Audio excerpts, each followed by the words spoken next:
Welcome to the Deep Dive, where we really try to get to the heart of the matter from the sources you send us. Today, we're tackling a huge figure, really one of the most iconic and, let's face it, complicated figures of the 20th century, John F. Kennedy. It's so important we do this because, for 60 years now, the actual history of JFK has often been overshadowed by this incredibly powerful, almost storybook myth. The Camelot myth. Exactly. That whole one brief shining moment idea that Jackie Kennedy so famously described.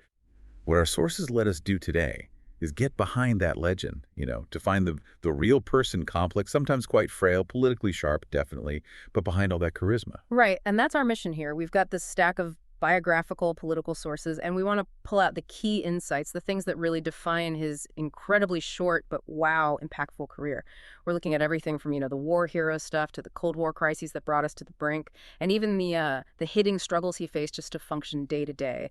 This is the Kennedy story beyond the headlines. And to really get a handle on the man who became president, you have to start with his family, with that lineage. John Fitzgerald Kennedy, born May 29, 1917, in Brookline, Massachusetts. He was born into, serious wealth and social standing. Ambition, especially political ambition, wasn't just encouraged. It was almost like the air they breathed. And that pressure came straight from the top, didn't it? From the patriarch, Joseph P. Kennedy Sr. The sources are really clear on this. Joe Sr. was this incredibly dominant figure, almost like a CEO managing his family. Absolutely. He didn't just sort of hope his kids would be ambitious. He engineered it. He set up these substantial trust funds for all 9 children. Think about that lifelong financial independence. That's a crucial point, that financial cushion. It meant John and his siblings could jump into politics, which is high risk, often low pay initially, without worrying about making a living. Exactly. They could focus purely on the political game, on strategy. But, that freedom came with strings attached. This unspoken, lifelong expectation achieve political greatness. It was a trade, really. Financial security for fulfilling the family destiny. And young Jack, as he was called, he didn't always fit neatly into that mold, especially early on, like at school. The sources talk about his time at Chussie. He was always kind of living in the shadow of his older brother, Joe Jr., who was, the designated heir apparent for politics. Right. Joe Jr. was supposed to be the one. So Jack, maybe partly because of that, developed this real rebellious streak. Which led to the Muckers Club. Yeah, the infamous Muckers Club. Yeah. Apparently the name wasn't even theirs originally. The headmaster coined it after catching them setting off a firecracker under a toilet seat or something like that. He called them muckers who would spit in our sea. And Jack just embraced it. He did. But what's fascinating is, even with this rebellious side, he still finished 64th out of 112 students. And he was voted most likely to succeed. So the drive, that underlying ambition, it was definitely there even then. Though his path wasn't exactly straight, he started at Princeton, but health problems flared up, these chronic stomach issues that would basically follow him his whole life, and he had to leave after just a couple of months. Eventually, he landed at Harvard in '36. And Harvard seems to be where things really clicked, intellectually speaking. He graduated cum laude in 1940, focused on international affairs. But the really interesting thing, you see the Kennedy machine already working here, is what happened with his senior thesis. It was called Appeasement in Munich. It wasn't just filed away in an archive. It became a national bestseller, Why England Slept. Exactly. Think about that for a second. He's 23 years old, and he's already launched himself onto the national stage. Not just as a rich kid, but as someone with serious thoughts on the biggest issue of the day, the looming war in Europe. The book argued for the U.S. and Britain to stand together against, the rising dictatorships. It gave him instant credibility, serious name recognition, way before he ever ran for office. So this intellectual side, this public profile, it pretty quickly ran up against something much tougher, much more visceral, World War II. And that experience, his service, really became the bedrock of his political identity.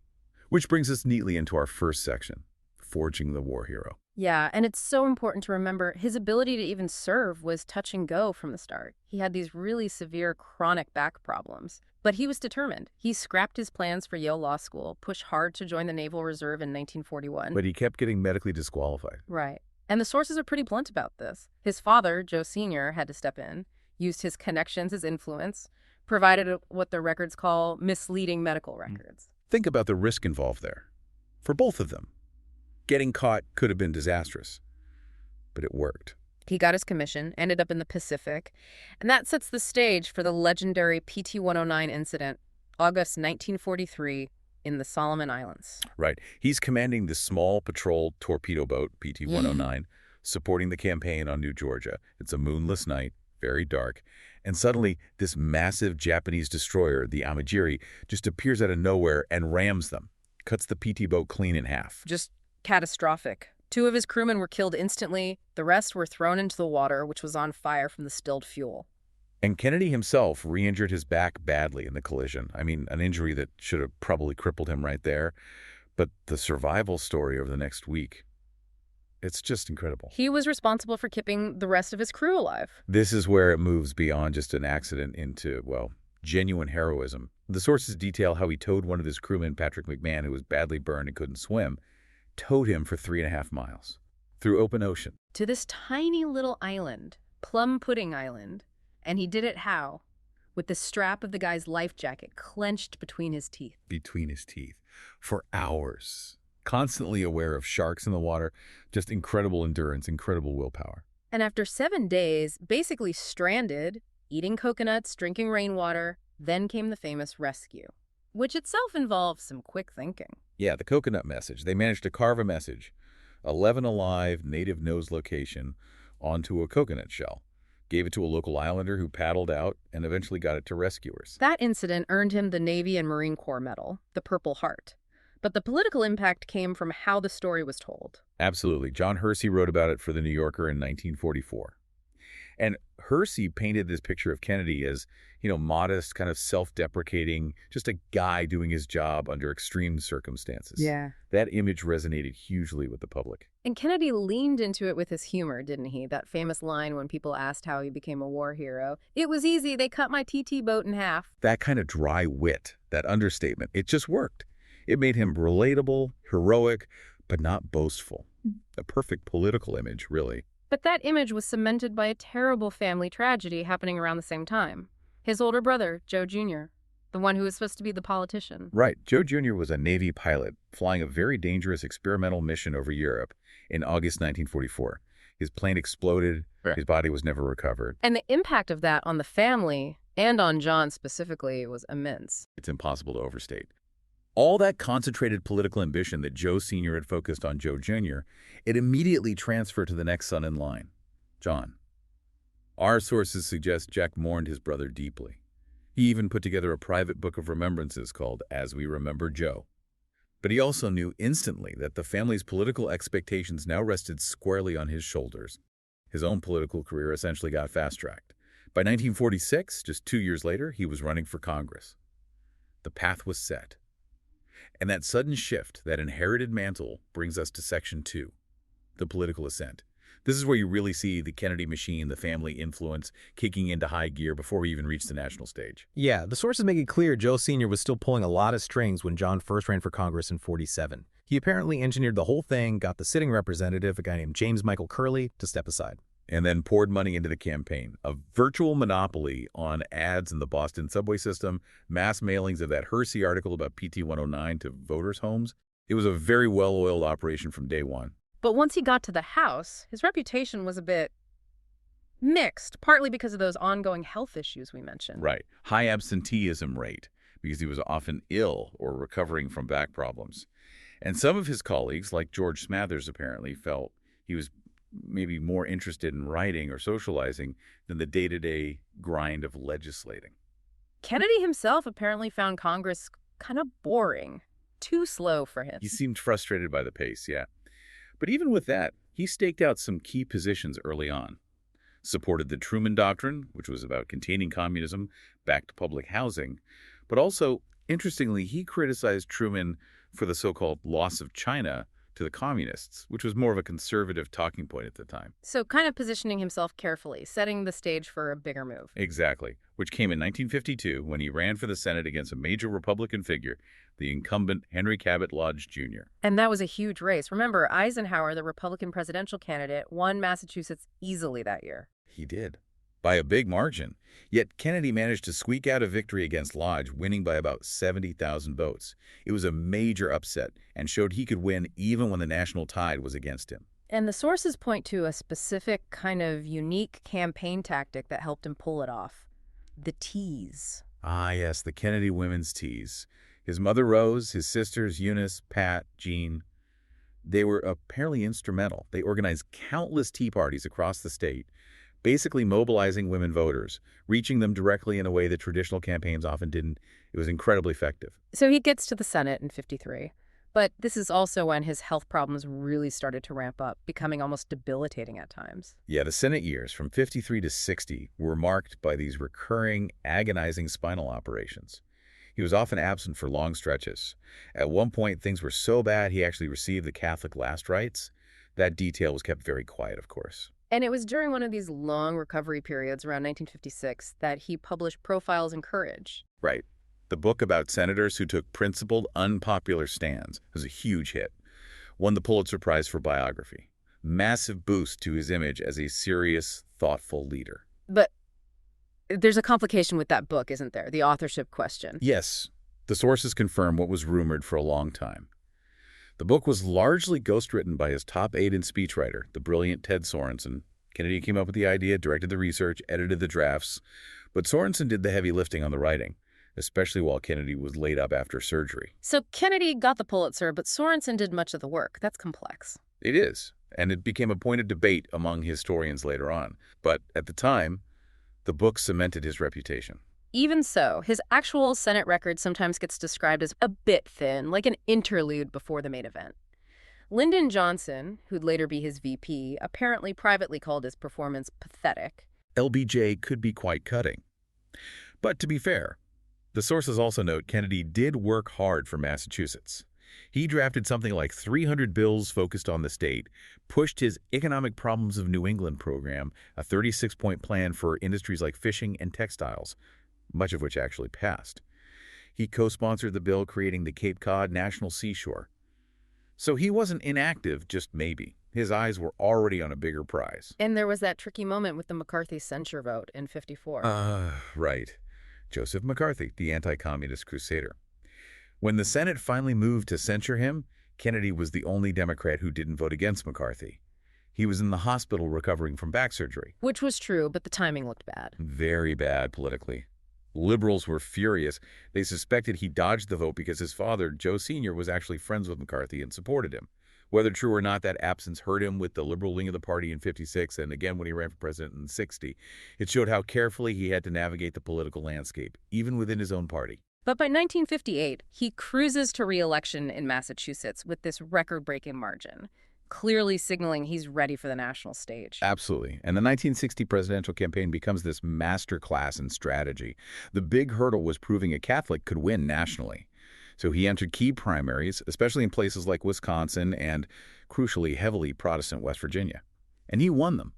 Showed he could get votes across religious lines. He locked up the nomination on the first ballot at the convention. Then came the VP pick, choosing Lyndon Johnson, which apparently ruffled some feathers, including his own brother Robert's. Yeah, Bobby Kennedy and many liberals were strongly against picking LBJ, who they saw as too conservative, too much of a wheeler-dealer.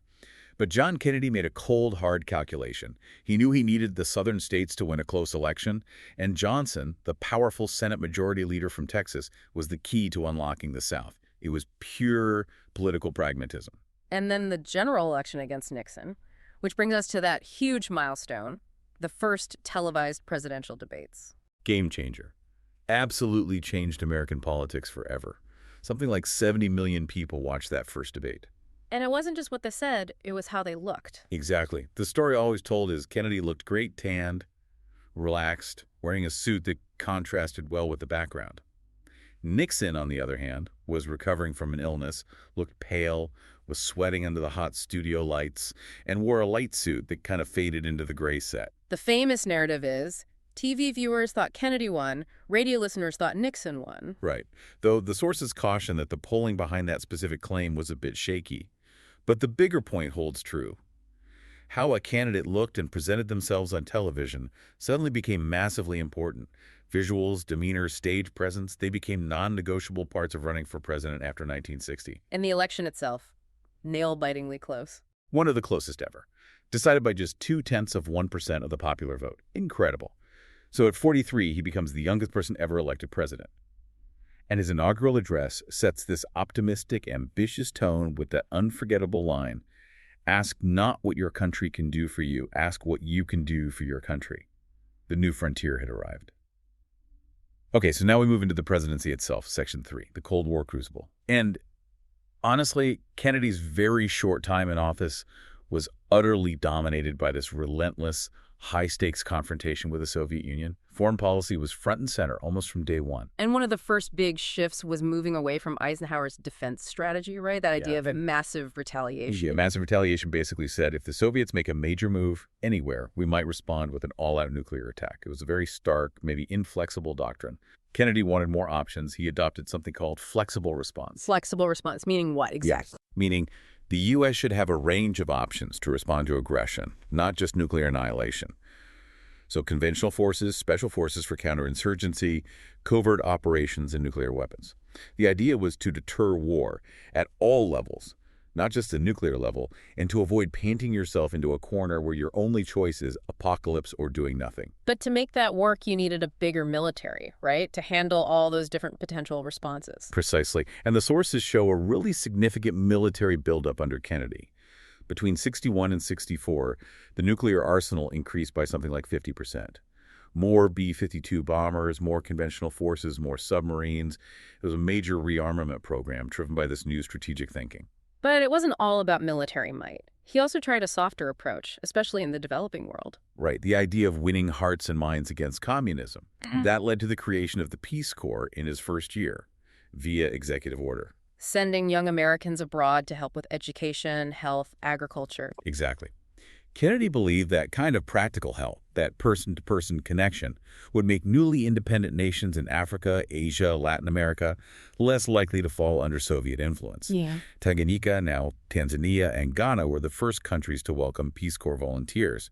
He also launched the Alliance for Progress for Latin America, pledging billions in aid for economic development and social reform, though its results were ultimately kind of mixed. So soft power on one hand, but then almost immediately came some very hard power decisions, especially regarding Cuba. Well, Cuba, yeah. That being a huge focus and the source of one of his biggest early failures.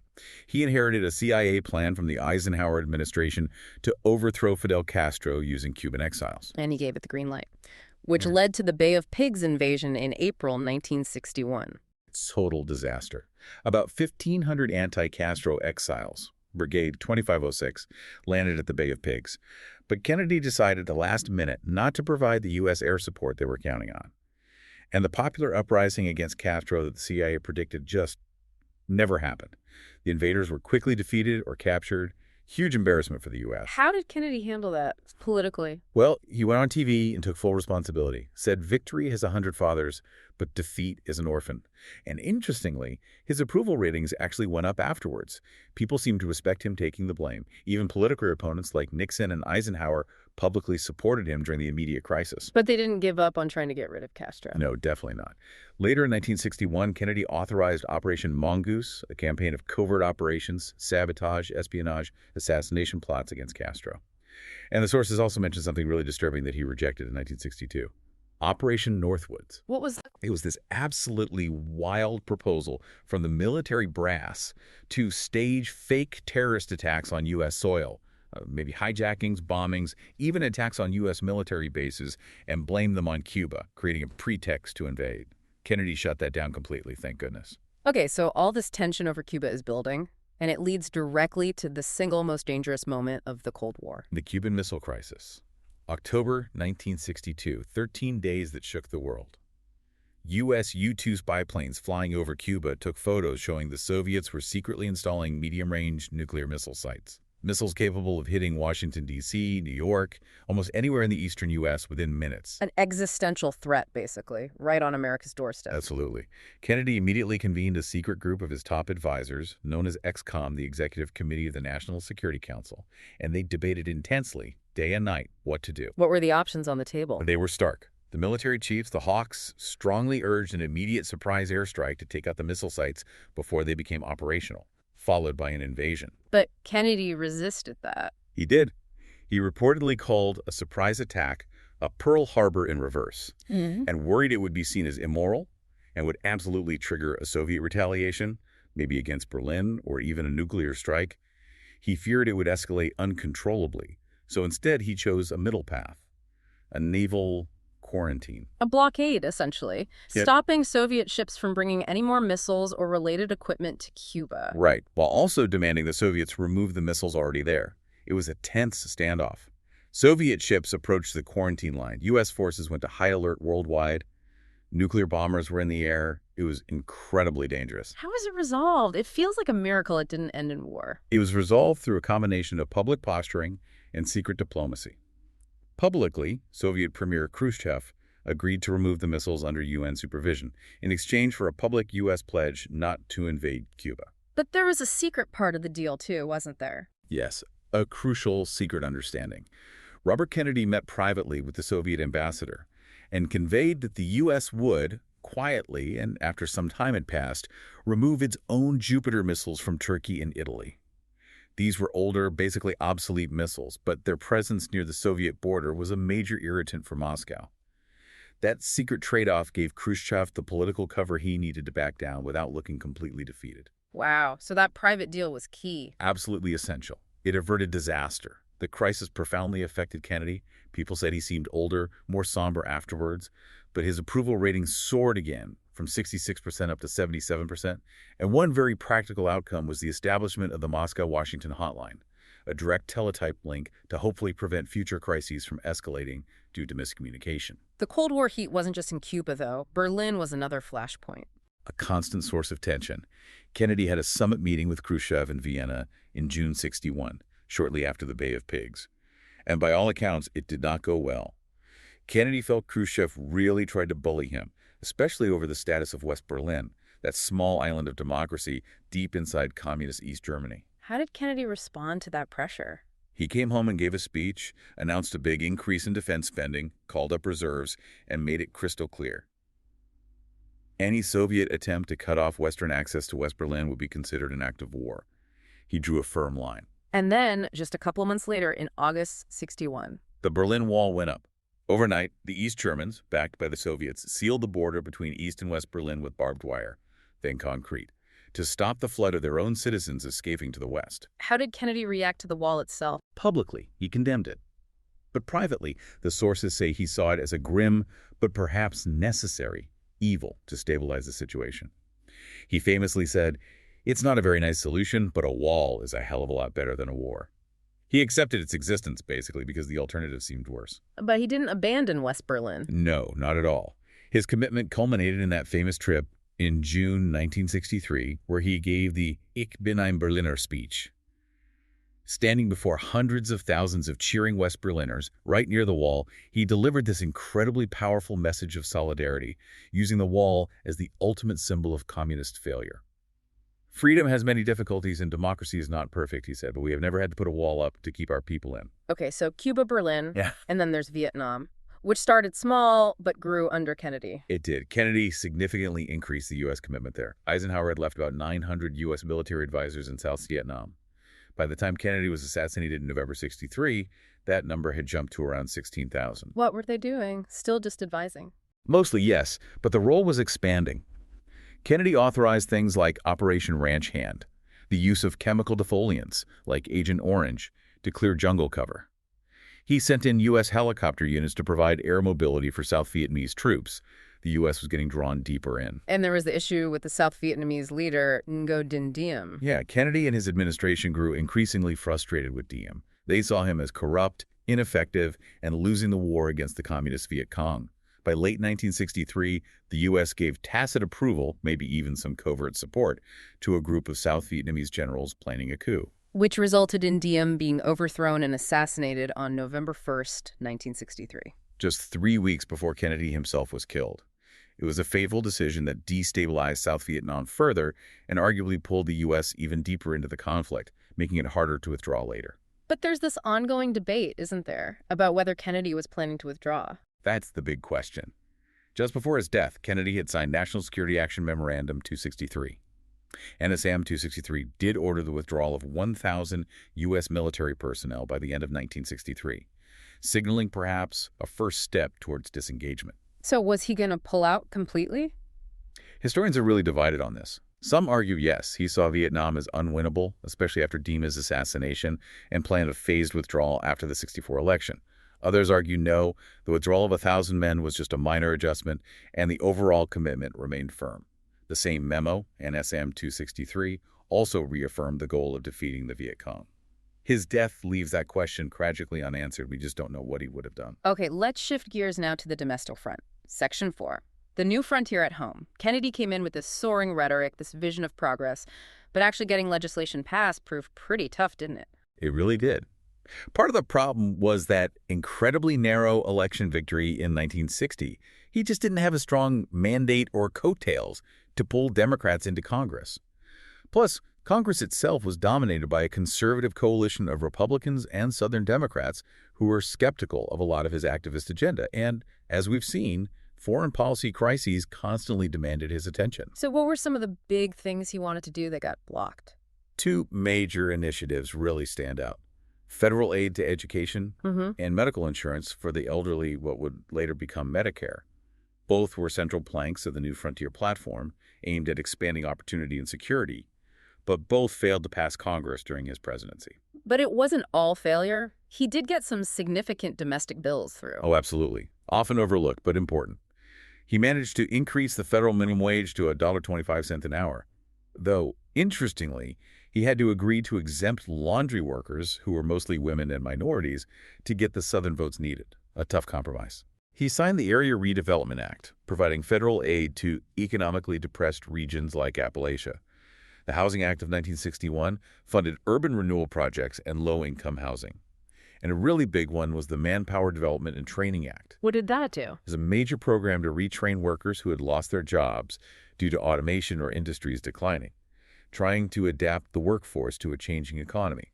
So while the big headline items stalled, there was real, tangible legislative progress on other fronts. Let's talk about the economy under Kennedy. It seems like he took a different approach than Eisenhower. A very different approach. Yeah. Eisenhower prioritized balanced budgets, fiscal conservatism. Kennedy came in during a mild recession and immediately embraced a more activist Keynesian approach. He deliberately ran budget deficits, the first non-war and non-recession deficits, really using government spending and looser monetary policy to stimulate growth. And did it work? The numbers suggest it did. GDP growth averaged about 5.5% a year during his presidency, which was a huge improvement over the roughly 2.2% under Eisenhower in the later 50s. Unemployment fell, inflation remained low, the economy was booming. And part of that strategy was a big tax cut proposal, right? Which sounds counterintuitive if you're running deficits. It does, but it was pure Keynesian logic, pushed by his chief economic advisor, Walter Heller. The idea was that cutting taxes across the board, including slashing the top marginal rate from a whopping 91% down to 65%, would put more money into the hands of consumers and businesses, stimulating demand, investment, and ultimately generating more growth and even higher tax revenues down the line. But that tax cut didn't actually pass while he was alive. No, it was seen as pretty radical at the time, proposing tax cuts when the budget wasn't balanced. It faced resistance in Congress. It was Lyndon Johnson who finally pushed it through as the Revenue Act of 1964 after Kennedy's death. But the intellectual groundwork, the shift toward using tax policy to manage the economy, that was pure Kennedy. There was also that famous showdown with the steel industry. The steel price fight of April 1962. A classic example of Kennedy using presidential power. The administration had just helped negotiate a labor agreement to keep steelworkers' wages stable, hoping to prevent inflation. Then, just days later, the head of U.S. Steel, Roger Blau, announced a significant price increase. Kennedy was furious, apparently. Livid. He felt completely double-crossed, so the administration came down hard. Robert Kennedy, as Attorney General, launched antitrust investigations. The FBI started visiting steel executives at dawn. The Defense Department threatened to shift lucrative contracts to companies that didn't raise prices. Wow. Intense pressure. Tremendous pressure. And it worked. Within about 72 hours, U.S. Steel rescinded the price hike. It was a powerful demonstration of executive muscle, though it definitely spooked the business community and led to a temporary dip in the stock market. They worried about government overreach. Okay, let's turn to civil rights. This is such a crucial and complex part of his legacy. How did he approach it initially? Very cautiously. Very politically minded at first. He was personally sympathetic, no doubt. He made that famous phone call to Coretta Scott King when Martin Luther King Jr. was jailed in Georgia during the 1960 campaign, which likely helped him win crucial black votes. But once in office, he seemed reluctant to push for major legislation. Right. He worried about alienating the powerful bloc of Southern Democrats in Congress. He needed their votes for his other priorities, the tax cut, foreign policy initiatives, everything else. His brother Bobby, the Attorney General, reportedly said early on the goal was to keep the president out of this civil rights mess as much as possible for purely political reasons. So what changed? What forced his hand? Events on the ground, the escalating violence and confrontations across the South, largely driven by the civil rights movement itself, the freedom rides, the sit-ins, the voter registration drives, it became impossible to ignore. He took some executive actions first, right? Yes. He signed Executive Order 1925, which required government contractors to take affirmative action to ensure non-discrimination in hiring. And then came the crisis at the University of Mississippi Ole Miss in 1962, when James Meredith, an Air Force veteran, tried to enroll as the first black student. And there was massive resistance, riots. Huge riots. Governor Ross Barnett defied federal court orders. Kennedy had to send in hundreds of federal marshals and eventually thousands of Army troops to restore order and ensure Meredith could register. 2 people were killed, hundreds injured. It showed Kennedy was willing to use federal force to uphold the law when directly challenged. But the real turning point, the moment he fully committed publicly, seems to be June 1963. Absolutely. The confrontation at the University of Alabama.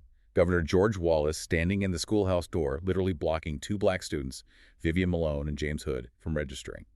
Kennedy federalized the Alabama National Guard to force Wallace to step aside. And that same night, he went on national television. Yes. June 11, 1963, he delivered his landmark report to the American people on civil rights. It was a powerful moral speech. He declared that civil rights was not just a legal issue, but a moral crisis facing the nation.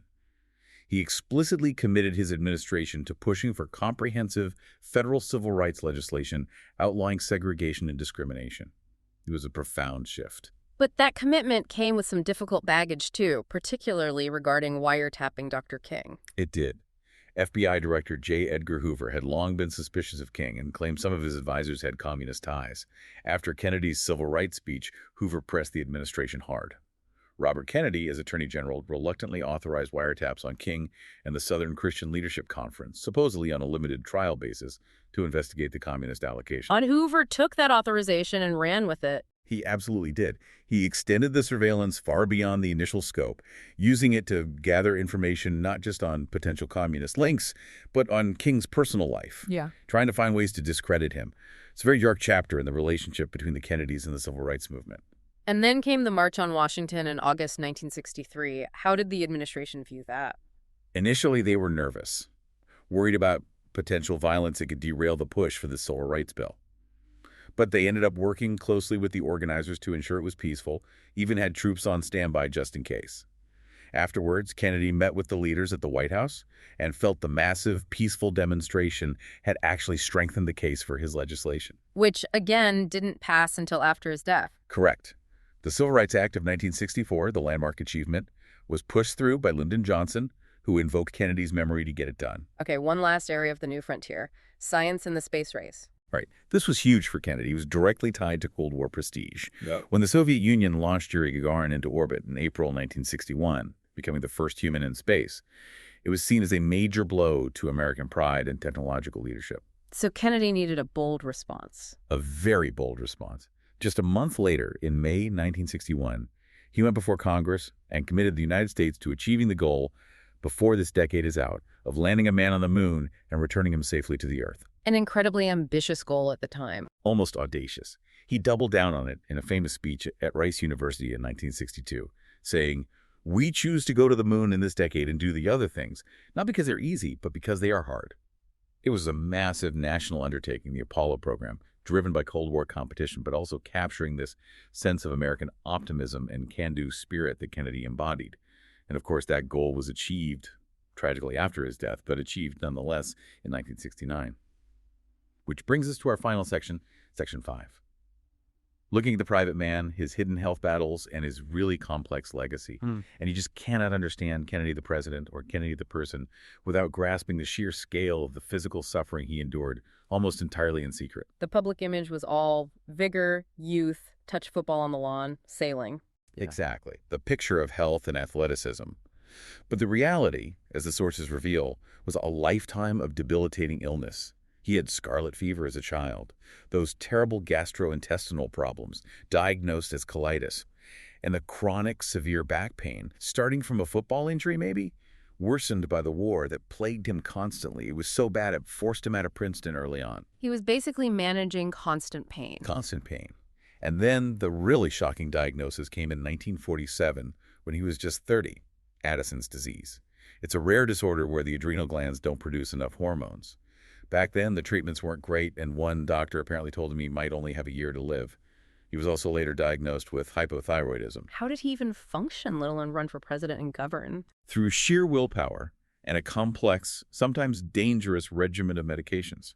The sources say he was constantly juggling treatments, often seeing multiple doctors simultaneously. He took corticosteroids for the Addisons, which was essential for survival but had side effects. He got frequent procaine injections, basically powerful local anesthetics, shot directly into his back muscles just to manage the pain. And there were reports of other more controversial treatments too, amphetamines. Yes, this is a really troubling aspect. The sources indicate he received treatments from Dr. Max Jacobson, notoriously known as Dr. Feelgood, who administered injections that often contained amphetamines mixed with other substances. Amphetamines, while making decisions about nuclear war. It's a deeply concerning thought. Some historians speculate that the effects of these drugs, maybe the steroids combined with the amphetamines, could have impaired his judgment or affected his stamina, particularly during critical moments like that difficult Vienna summit with Khrushchev in '61, where he seemed kind of overwhelmed. Did anyone try to stop this? Thankfully, yes. His main White House physician eventually became aware of the extent and danger of Jacobson's treatments and took steps to curtail them, recognizing the risks involved, especially with mixing steroids and stimulants. But the fact remains, for much of his adult life, he was reliant on a potent cocktail of drugs just to get through the day, all while projecting an image of effortless vitality.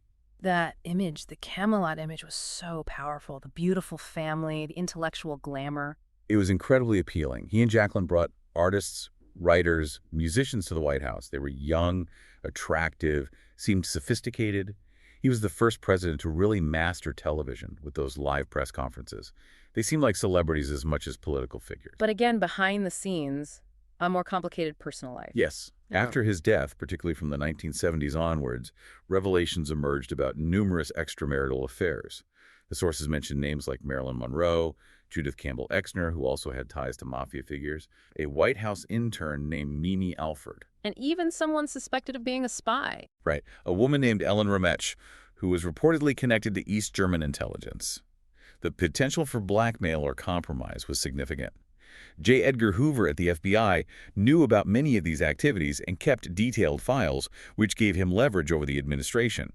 Robert Kennedy apparently had to intervene directly with congressional leaders to keep the Ramech situation quiet, warning it could trigger a massive scandal. So the image and the reality were often miles apart, medically, personally. Very much so, which makes his political achievements and his enduring popularity even more remarkable in some ways. Which leads us, inevitably, to the assassination, November 2010, 1963. A day etched into history. He was in Dallas, Texas on a political trip, trying to mend fences within the state Democratic Party before the upcoming '64 election campaign. Riding in an open motorcade through Dealey Plaza, shots rang out around 12:30 p.m. Lee Harvey Oswald was arrested hours later. But then Oswald himself was murdered 2 days later, live on television by Jack Ruby. Which just fueled the confusion and suspicion. The official investigation, the Warren Commission, concluded Oswald acted alone. The FBI reached the same conclusion. But doubts have persisted ever since, haven't they? The conspiracy theories. They absolutely have. Polls consistently show a majority of Americans don't believe the official story. A later congressional investigation in the late 70s, the House Select Committee on Assassinations, concluded Kennedy was probably killed as the result of a conspiracy, based partly on disputed acoustic evidence suggesting a second gunman. Though later analyses of that evidence have cast doubt on it, the lack of definitive answers continues to feed speculation 6 decades later. In the immediate aftermath, it was Jackie Kennedy who really shaped the lasting memory, wasn't it, with the Camelot idea? Yes. In an interview just a week after the assassination, she told journalist Theodore White about JFK's love for the Broadway musical Camelot, quoting the final lines. "Don't let it be forgot that once there was a spot for one brief, shining moment that was known as Camelot. It perfectly captured the sense of loss, of tragically unfulfilled promise, and that image stuck. And it's incredibly powerful. Kennedy still ranks incredibly high in presidential polls, usually the top-rated president who served less than a full term. A Gallup poll in 2023 found his retrospective approval rating was something like 90%. Astonishingly high. His legacy is really this blend of tangible achievements, averting nuclear war and the missile crisis, setting the stage for the Civil Rights Act and the tax cut, inspiring a generation with the Peace Corps and the moonshot, and this intangible sense of possibility of what might have been. You see memorials everywhere, the Kennedy Space Center, JFK Airport in New York, countless schools and roads. It's interesting, too, that connection he felt to his Irish roots. That trip to Ireland in June '63, just months before he died. He apparently called it the best 4 days of his life. He was the first foreign head of state to address the Irish Parliament. It clearly meant a lot to him, connecting with that heritage. So as we wrap up, we're left with this incredibly complex figure, the Cold War strategist, the domestic reformer whose biggest plans were realized after his death, the master of image, the man battling hidden demons. Which leads us to a final thought for you, the listener, to consider. Kennedy, this grandson of Irish immigrants, was a master of crafting his public image, the vibrant, healthy, intellectual leader of the new frontier. We now know that behind that facade, he was often relying on a risky cocktail of drugs, including amphetamines and steroids, just to function, potentially even during critical diplomatic moments like the Vienna summit, where he seemed to falter against Khrushchev. So what does this reliance on secrecy, on potentially dangerous medical support, tell us about the immense hidden pressures of the presidency, especially during the most dangerous decade of the Cold War? What does the stark contrast between the carefully constructed Kennedy myth and the medically fragile, privately complicated man reveal about the personal cost, the compromises inherent in seeking and holding the highest office, the enduring power of political image itself?